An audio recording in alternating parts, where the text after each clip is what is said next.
कर दो मेरा।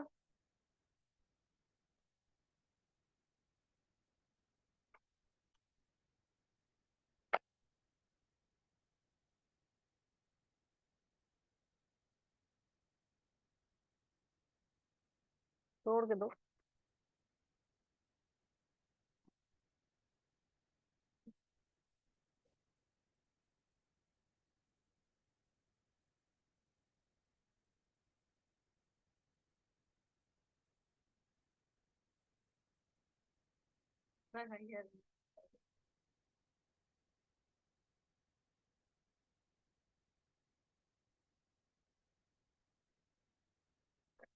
हाँ, ये कर ही पड़ेगा।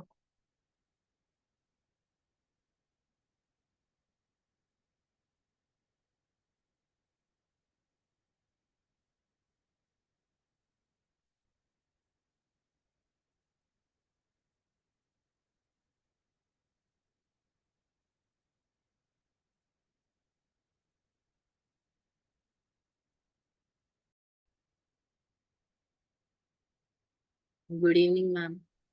Good evening, Harshit. How are you? Fine, ma'am. Fine. We'll wait for some more time for others to join, and then we will start. We were doing Nazism and the rise of Hitler.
Hi, Shravan.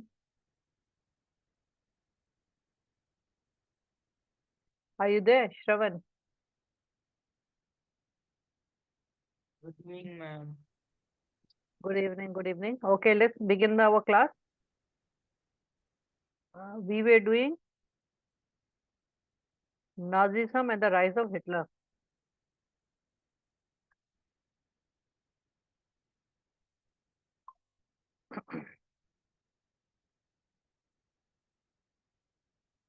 Okay, so where were we? We were done till here. Hitler's rise to power.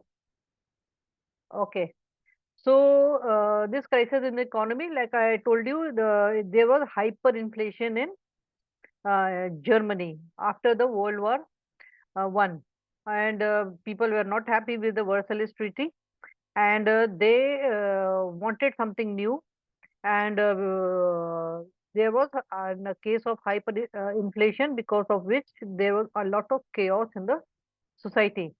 Okay, now this crisis in economy, polity, and society formed the background of Hitler's rise to power. Born, we are going to study a little bit of about Hitler here. Born in 1889 in Austria, Hitler spent his youth in poverty. When the First World War broke out, he enrolled for the army, acted as a messenger in the front, became a corporal, and earned medals for bravery. The German defeat horrified him, and the Versailles Treaty made him furious. In 1919, he joined a small group called the German Workers' Party. He subsequently took over the organization and renamed it the National Socialist German Workers' Party. Okay, which this party came to be known as the Nazi Party. In 1923, Hitler planned to seize the control of Bavaria, march to Berlin, and capture power. He failed, was arrested, tried for treason, and later released. Okay, he failed. Sorry, the Nazi could not effectively mobilize popular support till the early 1930s. And why did they get the support? Because of the Weimar Republic, people had lost faith in a republic government. They wanted a dictator government. Okay, and the propaganda was spread that arrogancy is going to make you powerful. Okay, not by the person who's kind and who is soft hearted is was considered to be a coward and a loser, and a person who is aggressive, who is ready to fight, who is ready to kill, was honorable. He is the person, he is a warrior, and he is considered honorable. Actual But in actual, the fact was the life of a soldier was very miserable.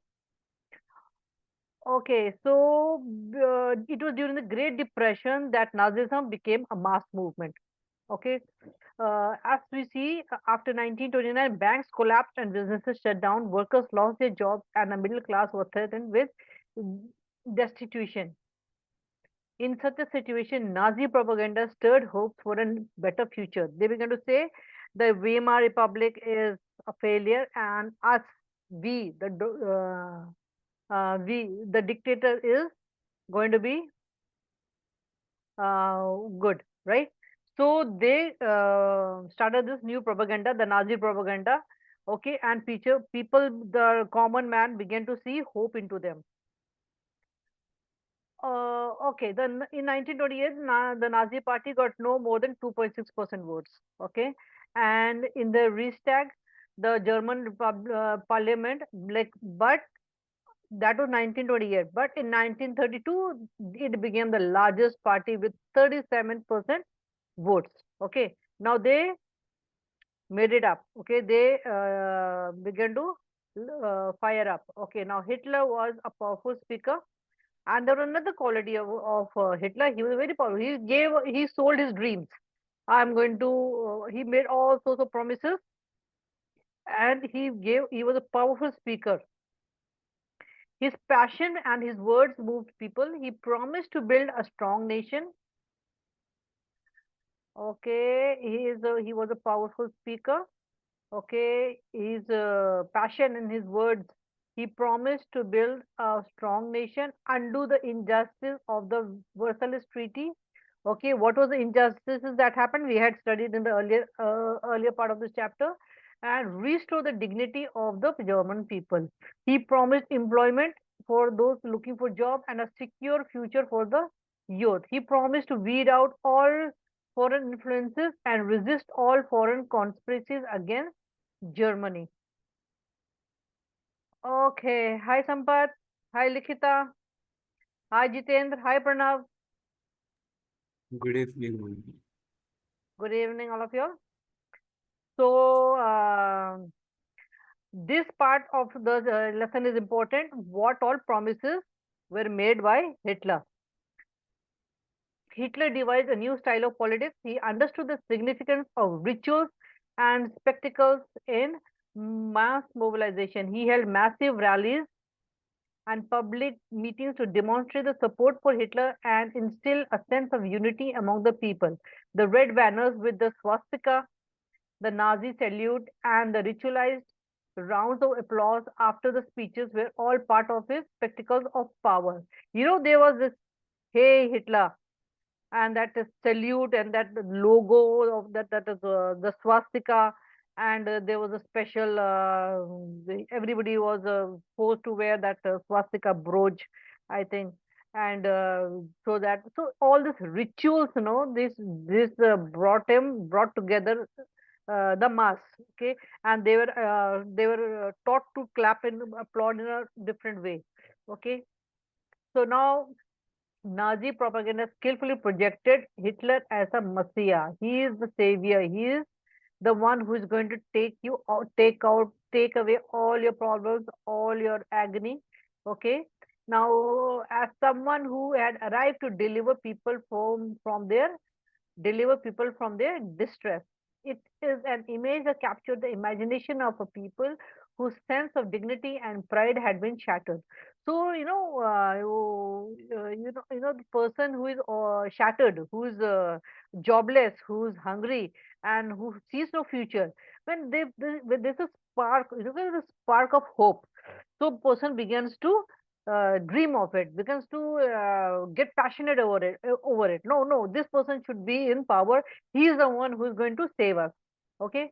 So these were the consequences, this was the situation by which Hitler rose up. Okay. Now the rising of Hitler led to the destruction of democracy. Okay, on January 30th January 1933, President Hindenburg offered the chancellorship, the largest position of the cabinet ministers, to Hitler. By now, the Nazis had managed to rally the conservatives to their cause. Having acquired power, Hitler set out to dismantle the structures of the democratic rule. So, as soon as he came into power, he began to dismantle, means he began to disturb the foundation of the democracy. A mysterious fire took out. Okay, him it is a mysterious fire broke out. It is actually Hitler himself. Okay, it was his men who set off the fire in the German parliament building in February. Facilitated this move. He started the fire degree of 20th Feb 1933, and after this, he suspended civic rights or all he suspended all civic rights. What were the civic rights? There's a freedom of speech, press, assembly. Nobody could assembly. I mean, people could not assembly together. They could not held a meeting. They cannot held any demonstration. They cannot go on a rally. Okay, that had been guaranteed by the Weimar Constitution. Oh, and all these was implemented by the Weimar democracy. Now, the democracy he dismantled by first he lit the German parliament on fire, and it is because of this fire he got this. A person comes into action. When what happens? Uh, uh, a ruler who is very cunning, who is very selfish. What he does, he creates a chaos.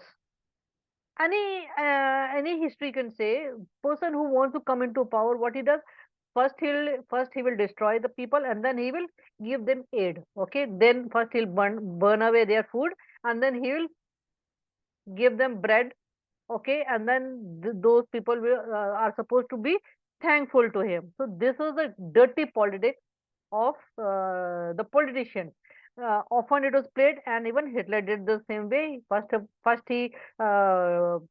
First he burned up the parliament, and then he said because of there is so much of because of this fire, I'm going to take a good very strong decision. And what he did, he dismantled democracy, and he implemented the fire decree of 28 February 1933 and suspended all civic rights.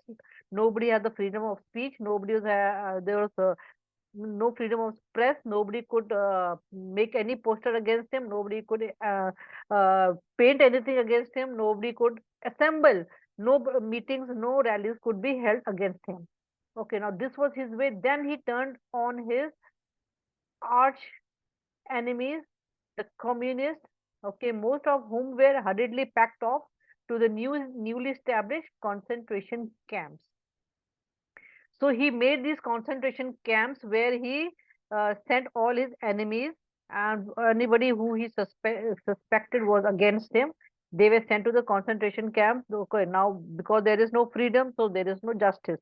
So without any trial, without any sentence, the people were sent to concentration camp only because Hitler did not like them. So this was another destruction of democracy.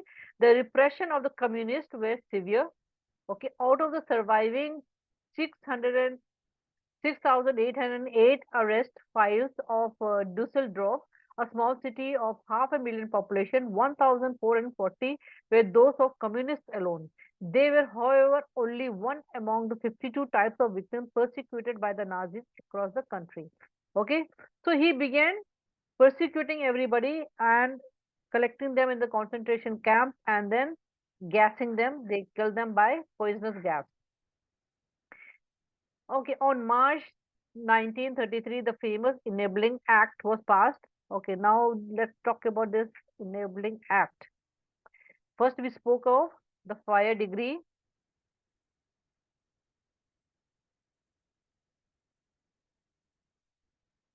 Okay, now second he imposed was the Enabling Act. Okay, this act established the dictatorship in Germany. Now democracy was gone and dictatorship was in. Fine. It gave Hitler all powers to sideline parliament and rule by decree. All political parties and trade unions were banned except for the Nazi party. Now there were no second party, only one party in the entire country. Okay. Um, Except for the Nazi parties and its affiliates, mean those parties who supported them. The state established complete control over the economy, media, army, and judiciary. Economy, media, army, and judiciary means he left nothing. Everything was in his hands. Okay.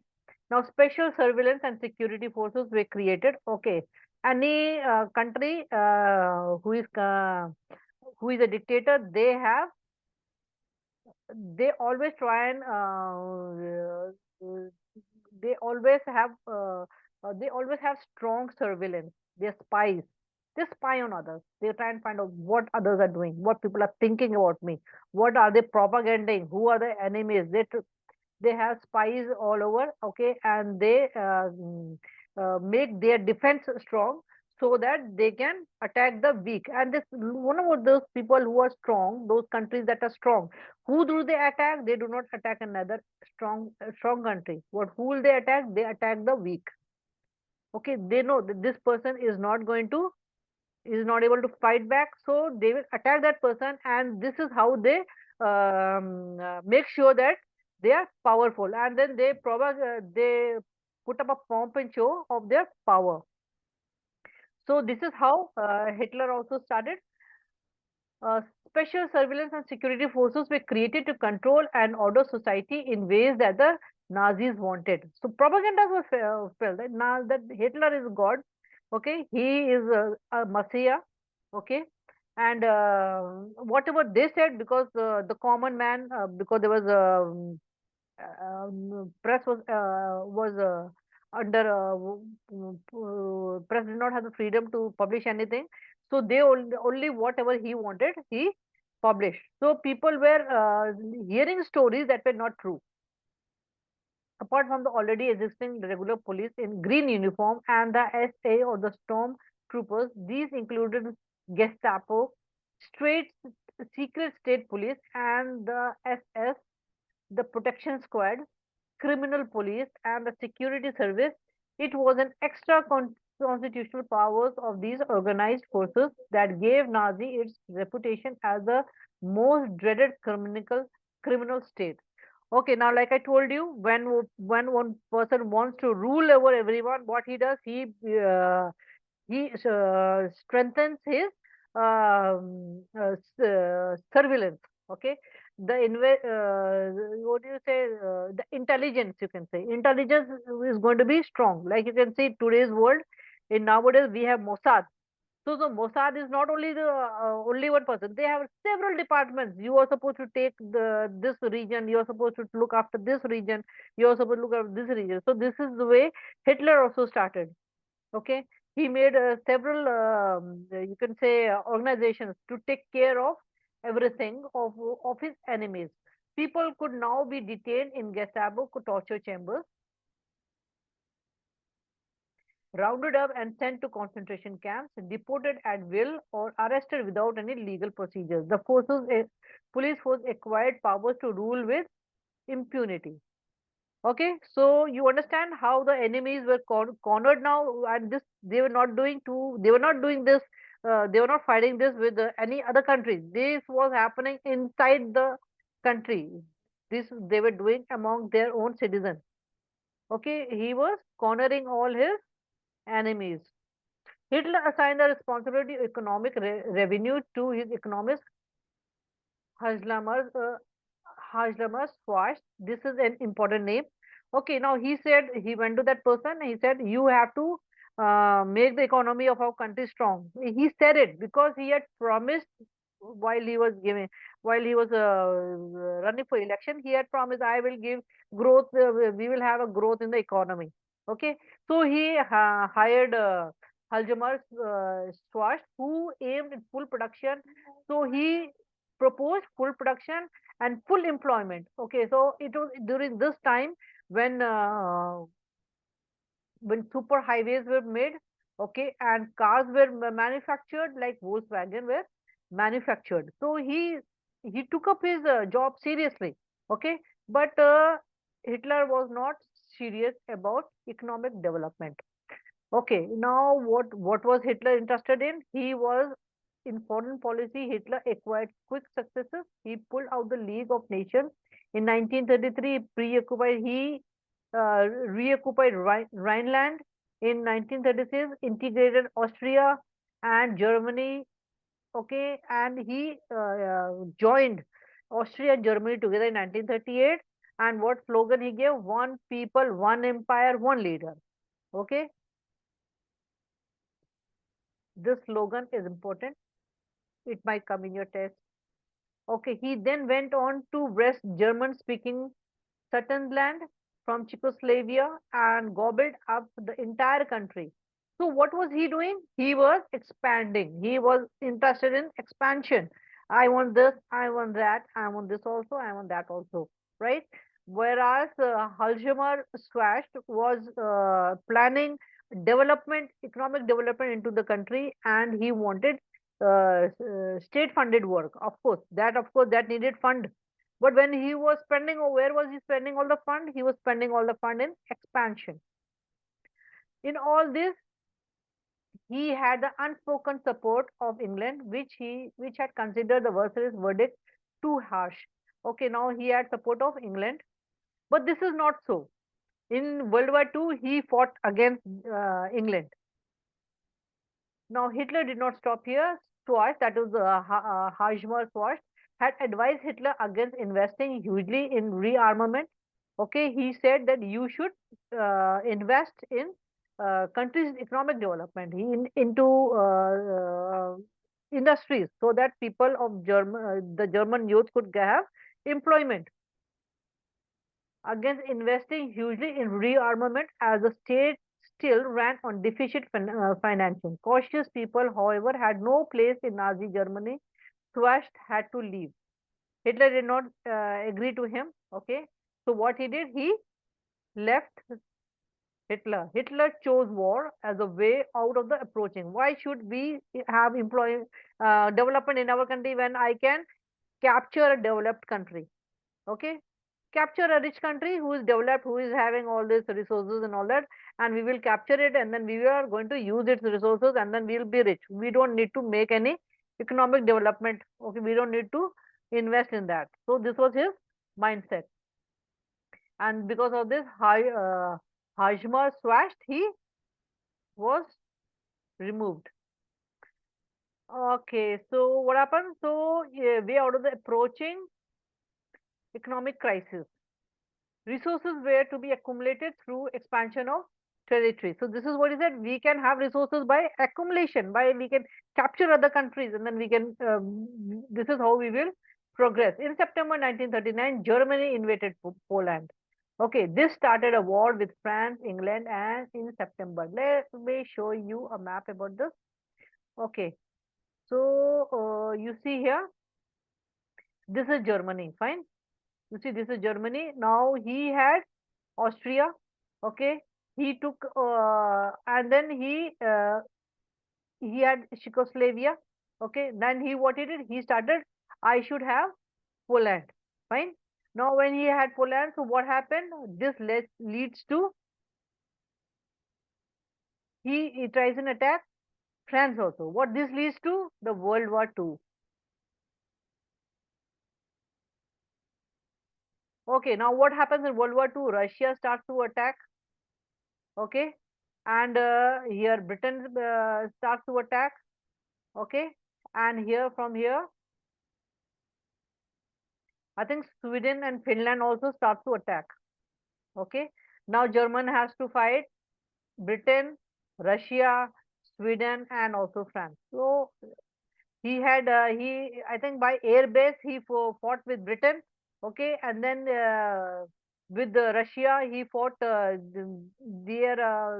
the army of Russia uh, went to Russia, and there what they were caught into cold winters. And what happened? It was so cold. The army of Germany was not accustomed to this cold, and what they had to return back. And this is how Russia defeated them. And then air base, they what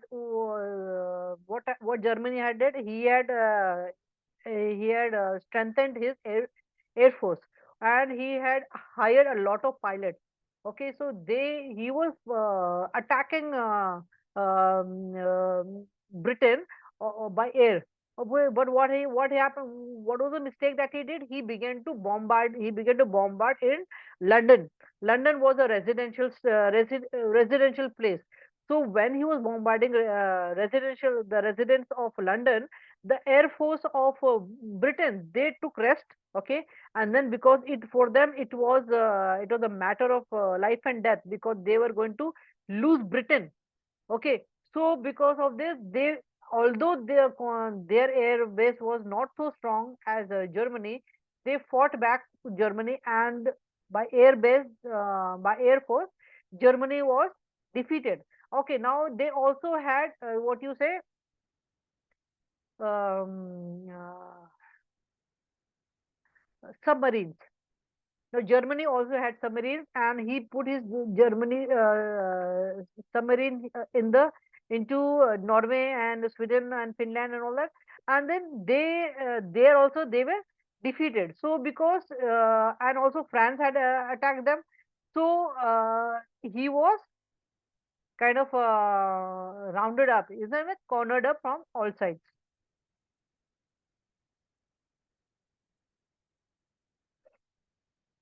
Okay, now this is not in your book, but I just gave you a general knowledge. What had happened in World War II?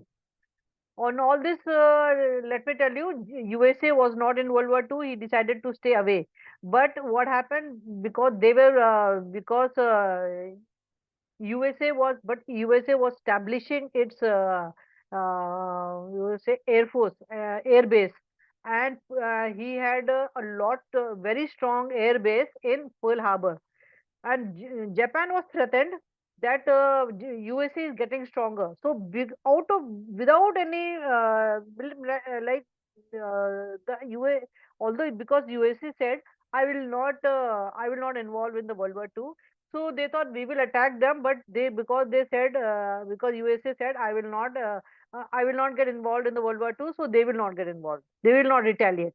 So Japan attacked on Pearl Harbor, and in response, USA retaliated very badly, and they attacked Hiroshima and Nagasaki with atomic bomb. So this led this led Japan to surrender, and there Germany also had surrendered, and Hitler had killed himself and his wife and his dogs and his close friends, like we that the one we had seen in the starting of the chapter, or the story of a boy whose father had shot himself in his office. So all the trustworthy friends of Hitler had suicided because they did not want to be caught alive. Okay, though by the end of 1940, Hitler was at the pinnacle of his power. He was at the rise of his power. He was at his topmost of this graph. Hitler now moved to achieve his long-term aim of conquering Eastern Europe. Okay, he wanted to ensure food supplies and living space for the Germans. No, he wanted to conquer them, and he wanted to take their food supplies for his people. He attacked the Soviet Union, that is Russia, in Germany in June 1941. In this historic blunder, Hitler exposed the German front to British aerial bombing. So, like I told you, he attacked the British by air force because he had a very strong air force. So he thought, I have very strong air force and I have very well trained pilots, so I can win over Britain. I know Britain was called the Great Britain. So if he won over Britain, he would have become the, you can say, the almighty, the most superior in the world. So this is what he's aimed at. So with this aim, he attacked Soviet Union also. He attacked Britain also. So he was kind of a crazy man. He was fighting here and there, fighting here and there, here also and there also, and ultimately he ended up killing himself. And in the Eastern Front, to the powerful Soviet armies. Okay, so on the east he had Soviet armies, and the west he had the British. The Soviet Red Army inflicted a crushing and humiliating defeat on Germany in Sachsenfeld. After this, the Soviet Red Army hounded out the retreating German soldiers until they reached the heart of Berlin, establishing Soviet hegemony over the entire Eastern Europe over half a century thereafter. So, like I told you, what Russia did? Russia occupied everything here. Ukraine, Serbia, I think Georgia and all, everything. He occupied everything. Okay, he took Poland also, and he reached almost to Berlin. Meanwhile, the USA had resisted involvement in the war. It was unwilling to once again face all the economic problems that the First World War had caused, but it could not stay out of the war for long. Japan was expanding its power in the east. It had occupied French Indochina and was planning attacks on US naval force in the Pacific. So this was where they attacked on Pearl Harbor.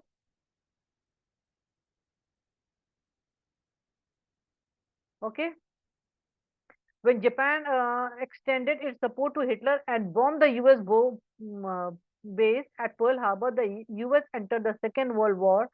The war ended in May 1945 with Hitler's defeat and the US dropping the atom bomb of Hiroshima in Japan.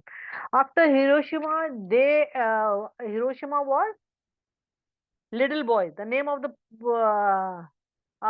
was Little Boy, and then he again bombed at Nagasaki. That was even stronger bomb. Okay.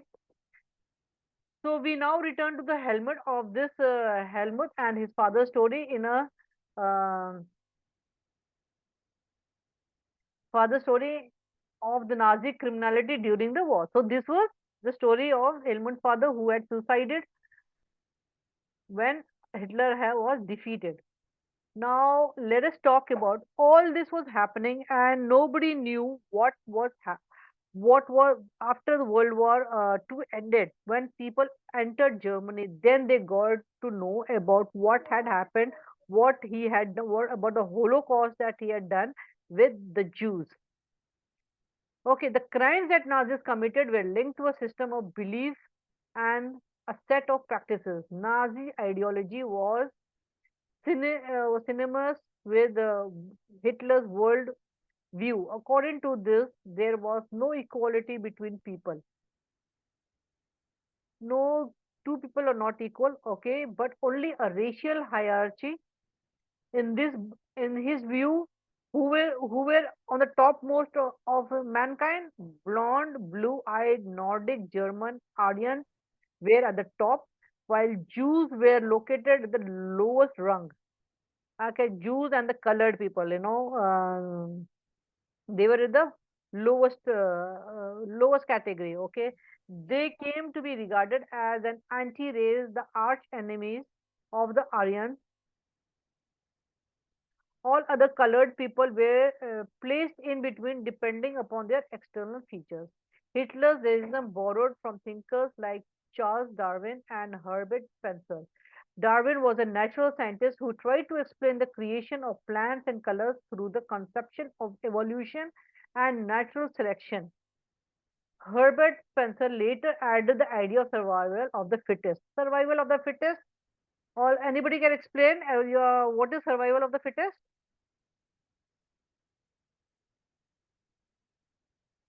The survival of the fittest was the rule of the jungle. Okay, see, only that species is now existent, the one who has learned to adapt to the environment. So that is called the survival of the fittest. Means, in case say a human being that all this you can say all this he Hitler began to put in human race also. Okay, now this person, the person who is white, who has blonde hair, who has blue eyes, this is the person that God created beautiful and strong and respectable, while the others who were colored and who were black are the people who were ugly, who are supposed to be serving the beautiful ones. Now you understand? All of you all understand? Yes, ma'am. Okay. Okay, so this is what he did, and so that no people, all people were not like we are thinking. What are we being taught? Everybody is equal in the eyes of God, right? But this was not his way. According to this idea, only those species survived on Earth that could adapt themselves to the changing climatic condition. We should bear in mind that Darwin never advocated human intervention in what we thought was a purely natural process of selection. Darwin was not talking about human race. He was talking about plantation and animals. Only those animals, usually dinosaurs, they are extinct. Why? Because they could not survive to the changing climatic conditions. Okay, there are many plants that have gone away, that we do not see today. Many species of birds have gone. So this is all because of the climate change in the climatic conditions. So, but what Hitler did it, he manipulated it to suit himself. However, these ideas were used by racist thinkers and politicians to justify imperial rule over conquered people. So when they were doing injustice and when they were torturing people, so naturally, when somebody says, "Why are you torturing them? Why are you killing them? Why are you gassing them?" So what was the reason he gave? They are the lower ones. They are supposed to they are supposed to be killed. The Nazi argument was simple: the strongest race would survive, and the weak ones would perish. So we are punishing them. Okay. The Aryan race was the finest. It had to retain its purity, become stronger, and dominate the world. So, to dominate the world, you have to kill the weak. So, whoever he found weak, he began to elevate, you can say, finish them. The other aspect of Hitler's ideology related to the geopolitical concept of Lebanese or living space, he believed that new territories had to be acquired for settlement because the population is growing. We need no more land to for our people. So this would enhance the area of the mother country, which enables the settlers on new lands to retain an intimate link with the space of their place of their origin. So they wanted to spread their race. My race should be spread all over, and those people of those race should be eliminated. They should be killed, so that we are going to be you can say we are going to be multiplying all over. Okay, so Italy intended to extend German boundaries by moving eastward and to concentrate all German geographically in one place. Poland became the laboratory for this experimentation. So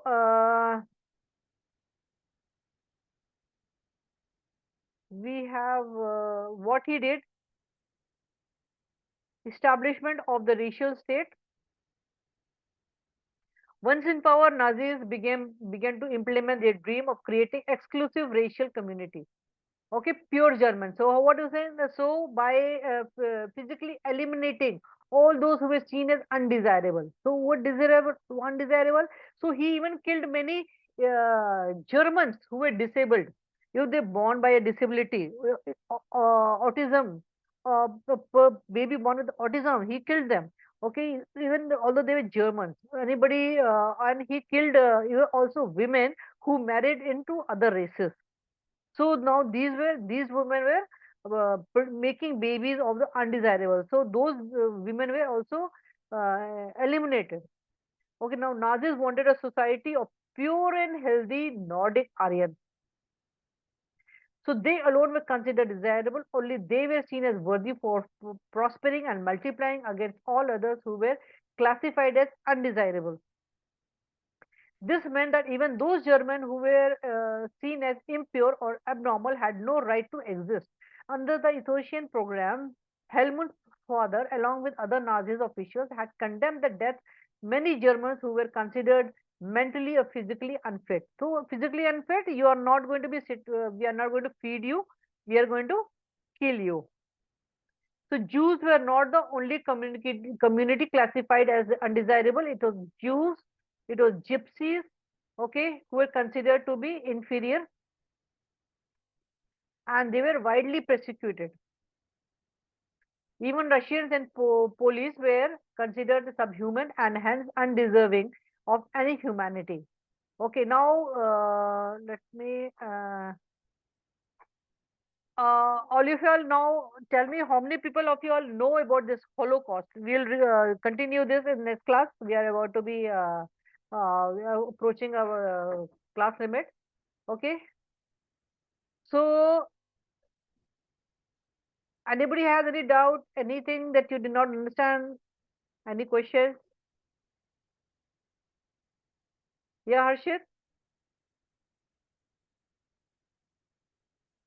No, ma'am, no doubt. Okay, fine. Okay, then we will end our class now. Bye. Ma'am, thank you. Bye. Good night.